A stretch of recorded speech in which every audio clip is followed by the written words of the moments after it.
General గా students ఇలాగా resume prepare చేస్తారండి. With చాలా photo. మంది తెలియక విత్ ఫోటో మెన్షన్ చేస్తారు.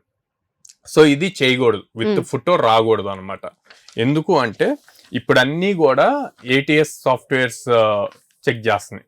సో అలా చెక్ చేసినప్పుడు ఆ సాఫ్ట్వేర్ లో వాళ్ళు ఏదైతే జాబ్ డిస్క్రిప్షన్ ఇచ్చారో ఆ జాబ్ డిస్క్రిప్షన్ కి సంబంధించిన స్కిల్స్ ఏవైతే మ్యాచ్ అవుతాయో వాటిని మాత్రమే అది తీసుకుంటది అనమాట. ఇలా ఫోటో ఇవి ఉంటే గనక ఇమ్మీడియట్ గా రిజెక్ట్ అవుతుంది, అసలు స్కానింగ్ వెళ్ళదు అనమాట.